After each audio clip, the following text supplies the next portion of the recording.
پوچھا اس تاریخ کو روزہ کیوں رکھتے ہو؟ بولے اس تاریخ کو موسیٰ علیہ السلام فرعون پر غالب آ گئے تھے۔ آپ صلی اللہ علیہ وسلم نے صحابہ کرام رضی اللہ عنہم سے فرمایا تم بنسبت یہودیوں کے موسیٰ علیہ السلام کی سنت کو زندہ رکھنے کے زیادہ حقدار ہو، لہٰذا تم بھی اسی تاریخ کا روزہ رکھا کرو۔ بدن کو بچانے سے کیا مراد ہے؟ اس سے مراد یہ ہے اس بدن کو مچھلیاں نہیں کھائیں گی، اس کی پہچان ختم نہیں ہوگی، سب لوگوں کے لیے باعث عبرت رہے گی۔ غافل لوگ کیا کرتے ہیں؟ غافل لوگ اپنی قوت پر نازاں ہوتے ہیں اور تکبر میں مبتلا ہوتے ہیں۔ غافل اللہ تعالیٰ کی آیات اور نشانیوں کی طرف توجہ نہیں کرتے، غور و فکر نہیں کرتے۔ وَلَقَدْ بَوَّأْنَا بَنِي إِسْرَائِيلَ مُبَوَّعَ صِدْقٍ وَرَزَقْنَاهُم مِّنَ الطَّيِّبَاتِ فَمَا اخْتَلَفُوا حَتَّىٰ جَاءَهُمُ الْعِلْمُ إِنَّ رَبَّكَ يَقْضِي بَيْنَهُمْ يَوْمَ الْقِيَامَةِ فِيمَا كَانُوا فِيهِ يَخْتَلِفُونَ۔ اور بلا شبہ یقیناً ہم نے بنی اسرائیل کو ٹھکانہ دیا تھا، باعزت ٹھکانہ، اور انہیں پاک چیزوں میں سے رزق دیا تھا، تو انہوں نے باہم اختلاف نہیں کیا حتیٰ کہ ان کے پاس علم آ گیا۔ یقیناً آپ کا رب ان کے درمیان قیامت کے روز اس کا فیصلہ کر دے گا جس میں وہ اختلاف کرتے تھے۔ سورۃ یونس آیا 93۔ وَلَقَدْ بَوَّأْنَا بَنِي إِسْرَائِيلَ مُبَوَّعَ صِدْقٍ، اور بلا شبہ یقیناً ہم نے بنی اسرائیل کو ٹھکانہ دیا تھا، باعزت ٹھکانہ۔ اللہ تعالیٰ نے یہودیوں پر جو انعامات کیے ان کو بیان فرمایا کہ ہم نے انہیں شہروں میں اور بیت المقدس کے ارد گرد جگہ دی۔ اللہ تعالیٰ بنی اسرائیل کو آل فرعون کے مسکنوں میں آباد کیا اور ان کو آل فرعون کی اراضی اور ان کے گھروں کا مالک بنا دیا۔ بنی اسرائیل فرعون کی ساری سلطنت پر قابض ہو گئے۔ جو لوگ اللہ سبحانہ تعالیٰ فرماتے ہیں جو لوگ کمزور سمجھے جاتے تھے انہیں ہم نے اس زمین کے مشرقوں اور اس کے مغربوں کا وارث بنا دیا، جس میں ہم نے برکت رکھی ہے، اور آپ کے رب کی بہترین بات بنی اسرائیل پر پوری ہو گئی کیونکہ انہوں نے صبر کیا، اور ہم نے فرعون اور اس کی قوم کا وہ سب کچھ تباہ کر دیا جو محلات وہ بناتے تھے اور جو عمارتیں وہ بلند کرتے تھے۔ سورۃ الاعراف آیا 137۔ وَرَزَقْنَاهُم مِّنَ الطَّيِّبَاتِ، اور انہیں پاک چیزوں میں سے رزق دیا تھا، یعنی پاکیزہ، دل پسند اور لذیذ کھانے کو دیے۔ اللہ تعالیٰ نے انہیں کثیر پھل، جانور، خشکی اور تری کا شکار دیا۔ اللہ تعالیٰ نے انہیں حلال روزی دی جو طبیعت کو بھی بھائے اور شریعت میں بھی سراہی جائے۔ فما اختلفوا، تو انہوں نے باہم اختلاف نہیں کیا، یعنی انہوں نے حق کے بارے میں اختلاف کیے، انہوں نے اپنے دینی امور کے بارے میں اختلافات کیے اور مختلف ٹکڑوں میں بٹ گئے، حالانکہ پہلے وہ ایک ہی طریقے پر تھے جس میں کوئی اختلاف نہیں تھا۔ بنی اسرائیل اپنی خواہشات کے پیچھے لگ گئے جو حق کے مخالف تھی، انہوں نے ایک دوسرے پر ظلم کیا تو ان کے درمیان بہت زیادہ اختلاف ہو گیا۔ علم بنی اسرائیل کو متحد رکھتے ہوئے تھا، مگر جب انہوں نے علم پر خواہشات کو ترجیح دی تو ان میں اختلافات پیدا ہو گئے۔ بنی اسرائیل کو اللہ تعالیٰ نے کب پرامن اور مضبوط اصول پر چلنے والے معاشرے میں خوشحال زندگی گزارنے کا موقع دیا۔ مصر میں فرعون کی غلامی سے نجات پانے کے بعد صحرائے سینا میں خصوصی تربیت کے ذریعے ایک طاقتور نسل تیار کی گئی۔ اس نسل نے موسیٰ علیہ السلام کے وفات کے بعد عظیم فتوحات حاصل کی، پھر شام، اردن اور فلسطین میں بنی اسرائیل کی سلطنت قائم کی جس کو امن بھی ملا، سچائی کے اصولوں پر معاشرہ قائم ہوا اور اللہ تعالیٰ نے انہیں بہترین معاشی سہولتیں عطا کی۔ کئی سو سال تک یہ سلطنت قائم رہی۔ اس احسان کا نتیجہ کیا ہونا چاہیے تھا؟ اس احسان کا نتیجہ یہ ہونا چاہیے تھا کہ بنی اسرائیل شکر گزار ہوتے اور اللہ تعالیٰ کے دین کی خدمت کو اپنا مقصد زندگی بناتے، مگر علم ہونے کے باوجود وہ صراط مستقیم سے ہٹ گئے۔ اختلافات کیوں ہوتے ہیں؟ لا علمی کی بنیاد پر، جس کا علاج علم ہے۔ جو علم آنے کے بعد جو اختلاف آتا ہے اس کا کوئی علاج نہیں۔ کسی قوم میں اتحاد اور اتفاق کب تک قائم رہتا ہے؟ جب تک کوئی قوم اللہ تعالیٰ کی طرف سے آئے العلم دین پر قائم رہتی ہے، اتحاد قائم رہتا ہے۔ اتحاد کے بعد اختلاف کیسے شروع ہوتا ہے؟ اختلاف العلم کی تشریح سے ہوتا ہے۔ کچھ لوگ ایک رائے کو لے لیتے ہیں اور باقی لوگ دوسری رائے کو لیتے ہیں. پھر اپنی رائے کو درست ثابت کرنے کے لیے بحث میں بحثہ میں پڑ جاتے ہیں. مناظرے ہوتے ہیں کہ علم کو ایک طرف کر دیا جاتا ہے. یوں لوگ بنیادی تعلیمات سے الگ ہو کر جزوی اختلاف کی تعلیم میں لگ جاتے ہیں اور اختلافات شدید ہو جاتے ہیں. ان ربک یقضی بینہم یوم القیامۃ فیما کانوا فیہ یختلفون. یقیناً آپ کا رب ان کے درمیان قیامت کے روز اس کا فیصلہ کر دے گا جس میں وہ اختلاف کرتے تھے. آپ کا رب ان کے درمیان ان کے اختلاف کا فیصلہ کرے گا تو حق باطل سے جدا ہو جائے گا. اللہ تعالیٰ فیصلے کے دن اہل حق کو نجات دے کر اور اہل باطل کو ہلاک کر کے حق اور باطل کے درمیان فیصلہ کرے گا. یعنی اللہ تبارک و تعالیٰ اپنی حکمت عدل سے جو علم کامل اور قدرت شاملہ سے جنم لیتی ہے قیامت کے روز ان کے اختلاف کا فیصلہ کرے گا. یہی وہ بیماری ہے جس سے دین صحیح کے پیروکاروں کو سابقہ پڑتا ہے. شیطان جب کلی طور پر بندوں کو اپنی اطاعت کروانے اور دین ترک کروانے سے عاجز آ جاتا ہے تب وہ ان کے درمیان اختلافات ابھارتا ہے اور ان کے درمیان عداوت اور بغض ڈالتا ہے. اس طرح وہ ان میں اختلافات پیدا کرنے میں کامیاب ہو جاتا ہے جو شیطان کا مقصد پورا کرنے کا موجب بنتے ہیں. پھر ایک دوسرے پر گمراہی کے فتوے لگانے سے ایک دوسرے کے خلاف عداوت پیدا ہوتی ہے اور یہ چیز اس لائن کی آنکھوں کی ٹھنڈک ہے.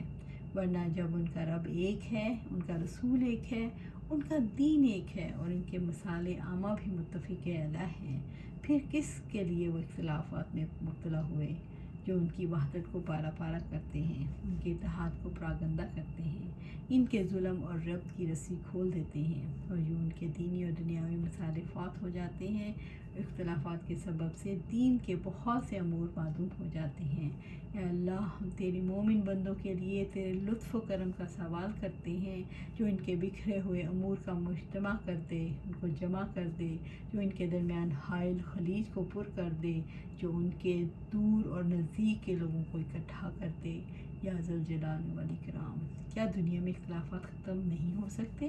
دنیا میں اللہ تعالیٰ کے ڈر سے لوگ ایک رائے تک پہنچ سکتے ہیں مگر اللہ تعالیٰ سے بے خوف رہنے کی وجہ سے اختلافات ختم نہیں ہوتے. فَإِن كُنتَ فِي شَكٍّ مِّمَّا أَنزَلْنَا إِلَيْكَ فَاسْأَلِ الَّذِينَ يَقْرَؤُونَ الْكِتَابَ مِن قَبْلِكَ لَقَدْ جَاءَكَ الْحَقُّ مِن رَّبِّكَ فَلَا تَكُونَنَّ مِنَ الْمُمْتَرِينَ. پھر اگر آپ اس بارے میں کسی شک میں ہو، اگر آپ اس بارے میں کسی شک میں ہو جو ہم نے آپ کی طرف نازل کیا تو آپ ان لوگوں سے پوچھیں جو آپ سے پہلے کتاب پڑھتے ہیں. بلا شبہ یقیناً آپ کے پاس آپ کے رب کی طرف سے حق ہی آیا ہے، تو آپ ہرگز شک کرنے والوں میں سے نہ ہوں. سورہ یونس آیا 94. فَإِن كُنتَ فِي شَكٍّ مِّمَّا أَنزَلْنَا إِلَيْكَ، پھر اگر آپ اس بارے میں کسی شک میں ہو جو ہم نے آپ کی طرف نازل کیا ہے، یعنی اگر آپ کو شک ہے جو کچھ اللہ تعالیٰ نے آپ صلی اللہ علیہ وسلم پر نازل کیا ہے وہ درست ہے یا نہیں، فَاسْأَلِ الَّذِينَ يَقْرَؤُونَ الْكِتَابَ مِن قَبْلِكَ، تو آپ ان لوگوں سے پوچھیں جو آپ سے پہلے کتاب پڑھتے ہیں. یعنی آپ صلی اللہ علیہ وسلم اہل کتاب اور انصاف کرنے والے لوگوں اور پختہ علم والوں سے اللہ تعالیٰ کی وحی کے بارے میں پوچھیں. محمد صلی اللہ علیہ وسلم پر نازل کی گئی تو وہ کتاب کے نازل ہونے کی گواہی دیں گے. وہ اللہ تعالیٰ کی جانب سے ہر دور میں آنے والی ہدایت کے سلسلے کی کڑی ہے اور اسی ہدایت کے مطابق ہے جو اہل کتاب کے پاس موجود ہے. جب یہ آیت اتری تو محمد صلی اللہ علیہ وسلم نے فرمایا، نہ مجھے شک ہے نہ میں کسی سے پوچھوں گا. آیت سے غرض یہ ہے کہ امت کے ایمان مضبوط ہو جائیں اور انہیں بتا دیا جائے کہ ان کے پیارے نبی کی صفتیں آسمانی کتابوں میں اہل کتاب کے ہاتھوں میں موجود ہیں جیسے اس آیت میں ہے. جو لوگ اس رسول کی پیروی کرتے ہیں جو امی نبی ہے جسے وہ اپنے ہاتھوں اور تورات اور انجیل میں لکھا ہوا پاتے ہیں، ان کو نیکی کا حکم دیتا ہے اور انہیں برائی سے روکتا ہے، ان کے لیے پاک چیزیں حلال کرتا ہے اور ناپاک چیزیں ان پر حرام کرتا ہے اور ان پر سے ان کے وہ بوجھ اور توق اتارتا ہے جو ان پر پڑے ہوئے تھے. جو لوگ اس پر ایمان لائے انہوں نے اس کو قوت دی اور اس کی مدد کی اور اس نور کی اتباع کی جو اس کے ساتھ نازل کیا گیا، وہی لوگ کامیاب ہونے والے ہیں۔ سورۃ الاعراف آیا 157۔ اگر یہ اعتراض کیا جائے کہ اہل کتاب یعنی یہودی نصارہ میں سے بہت سے لوگوں نے، بلکہ ان میں سے اکثر لوگوں نے رسول اللہ صلی اللہ علیہ وسلم کی تکذیب کی، آپ سے اناد رکھا اور آپ کی دعوت کو ٹھکرا دیا، حالانکہ اللہ تعالیٰ نے حکم دیا ہے کہ اہل کتاب سے اپنے صدقات پر گواہی لیں اور ان کی گواہی کو اپنی دعوت پر حجت اور اپنی صداقت پر دلیل بنائیں، تو یہ کیسے ہو سکتا ہے؟ اس کا جواب متعدد پہلوؤں سے دیا جاتا ہے۔ جب شہادت کی اضافت کسی گروہ، کسی مذہب کے ماننے والوں یا کسی شہر کے لوگوں کی طرف کی جاتی ہے، تو اس کا اطلاق صرف ان لوگوں پر ہوتا ہے جو ان میں عادل اور سچے ہوتے ہیں۔ ان کے علاوہ دیگر لوگ خواہ اکثریت ہی میں کیوں نہ ہوں، ان کی شہادت معتبر نہیں، کیونکہ شہادت عدالت اور صدق پر مبنی ہوتی ہے، اور یہ مقصد بہت سے ربانی احبار کے ایمان سے حاصل ہو گیا تھا، مثلاً عبداللہ بن سلام رضی اللہ عنہ اور ان کے اصحاب اور بہت سے دیگر اہل کتاب جو نبی صلی اللہ علیہ وسلم اور آپ کے خلفاء کے عہد میں اور بعد کے زمانوں میں ایمان لاتے رہے۔ رسول اللہ صلی اللہ علیہ وسلم کی صداقت پر اہل کتاب کی شہادت دراصل ان کی کتاب تورات، جس کی طرف یہ اپنے آپ کو منسوب کرتے ہیں، کے بیان پر مبنی ہے۔ جب تورات میں ایسے مواد موجود ہیں جو قرآن کے موافقت ہے اور اس کی تصدیق کرتا ہے اور اس کی صحت کی شہادت دیتا ہو، تب اگر اولین اور آخرین تمام اہل کتاب اس کے انکار پر متفق ہو جائیں تو ان کا یہ انکار رسول اللہ صلی اللہ علیہ وسلم کے لائے ہوئے قرآن میں قادح نہیں۔ اللہ تعالیٰ کی طرف سے یہ بات کیوں کہی گئی اگر تمہیں شک ہے اس چیز کے بارے میں جو ہم نے تمہاری طرف نازل کی؟ واقعہ معراج کے بعد کفار نے پروپیگنڈے کا طوفان کھڑا کر دیا۔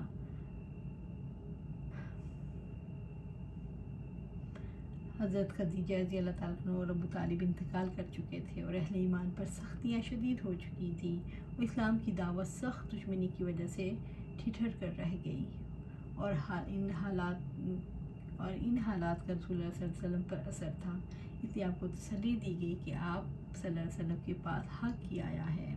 کیا حق کی طرف دعوت دینے والے پر یہ شبہ گزرتا ہے کہ کہیں وہ غلطی پر تو نہیں؟ دعوت دینے والا جب حق کی بے وقتی دیکھتا ہے تو کبھی کبھی اس پر یہ شبہ گزرتا ہے کہ میں غلطی پر تو نہیں۔ ایک سچے داعی کو اس نفسیاتی کمزوری سے بچنے کی تلقین کی گئی ہے۔ لَقَدْ جَاءَكَ الْحَقُّ مِنْ رَبِّكَ، بلا شبہ یقیناً آپ کے پاس آپ کے رب کی طرف سے حق ہی آیا ہے۔ رب العزت نے فرمایا آپ صلی اللہ علیہ وسلم کے پاس حق آیا ہے جس میں کوئی شک نہیں۔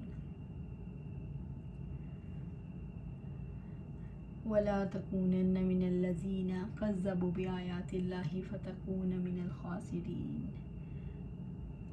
اور آپ ہرگز ان لوگوں میں نہ ہونا جنہوں نے اللہ تعالیٰ کی آیات کو جھٹلا دیا، ورنہ آپ خسارہ پانے والوں میں سے ہو جائیں گے۔ سورۃ یونس آیا 95۔ وَلَا تَكُونَنَّ مِنَ الَّذِينَ كَذَّبُوا، اور آپ ہرگز ان لوگوں میں نہ ہونا جنہوں نے اللہ تعالیٰ کی آیات کو جھٹلا دیا۔ رب العزت نے اپنے نبی صلی اللہ علیہ وسلم کو روکا کہ اے نبی صلی اللہ علیہ وسلم ان لوگوں میں سے نہ ہو جانا جنہوں نے اللہ تعالیٰ کی آیات کو جھٹلایا جو اس کی قدرت اور وحدانیت پر دلالت کرتی ہے۔ بے آیات اللہ تعالیٰ کی آیات کو، اللہ تعالیٰ کی آیات واضح ہیں جن کو کسی بھی اعتبار سے جھٹلایا نہیں جا سکتا۔ وَتَكُونَنَّ مِنَ الْخَاسِرِينَ، ورنہ آپ خسارہ پانے والوں میں سے ہو جائیں گے، یعنی قیامت کے دن آپ صلی اللہ علیہ وسلم خسارہ اٹھانے والوں میں سے ہو جائیں گے، اور تکذیب کا نتیجہ خسارہ ہے، اور وہ ہے منافع کا بالکل معدوم ہونا، اور یہ خسارہ دنیا اور آخرت کے ثواب کے فوت ہونے اور دنیا اور آخرت کے عذاب سے لاحق ہوتا ہے۔ اللہ رب العزت نے قرآن مجید کے بارے میں کن چیزوں سے منع کیا؟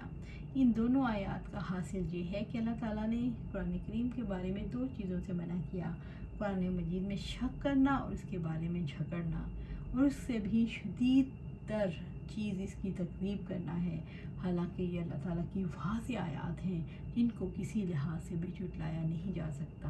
اللہ تعالیٰ کی آیات کو جھٹلانے سے کیا مراد ہے؟ انسان کی عقل اگر اللہ تعالیٰ کی آیات کی سچائی پر گواہی دے دے، مگر لوگوں کی بے توجہی اور مخالفت کی وجہ سے انسان آیات کو چھوڑ دے، تو یہی آیات کو جھٹلانا ہے۔ رسول اللہ صلی اللہ علیہ وسلم پر جو کلام اترا پر حق ہے، اس میں کوئی شک نہیں، پھر لوگ اس کو کیوں جھٹلاتے ہیں؟ اللہ تعالیٰ کا طریقہ یہ ہے، جو ہدایت حاصل کرنا چاہے اور اس کے لیے کوشش کرے اسے ہدایت دی جائے گی، اور جو شخص ہدایت کو حاصل کرنے کے لیے کوئی ذریعہ اختیار نہیں کرے گا اسے ہدایت نہیں دی جائے گی۔ ایسے لوگ سن کر نہیں سنتے، دیکھ کر نہیں دیکھتے، اگرچہ ان کے سامنے بے شمار دلائل پیش کیے جائیں وہ ایمان نہیں لاتے۔ کون سا شخص خسارے میں پڑ جاتا ہے؟ جو انسان سچائی کی دلیل کا حق ادا نہ کرے، اسے جھٹلا دے تو وہ نقصان میں پڑ جاتا ہے۔ سچائی کی دلیل کا حق کیا ہے؟ سچائی کی دلیل کا حق یہ ہے کہ اسے مانا جائے۔ اللہ سبحانہ تعالیٰ سے دعا ہے کہ ہمیں بھی ان مومنین میں شامل کریں جو سمیع اطاعت کریں، ہر حکم پر سر جھکا دیں۔ اور یہ کب ہوگا؟ جب ہم اپنی زندگی قرآن و سنت کے مطابق گزاریں گے۔ اللہ سبحانہ تعالیٰ سے دعا ہے ہمیں قرآن و سنت کے مطابق زندگی گزارنے کی توفیق عطا فرمائے اور ان پر استقامت عطا فرمائے۔ آمین یا رب العالمین۔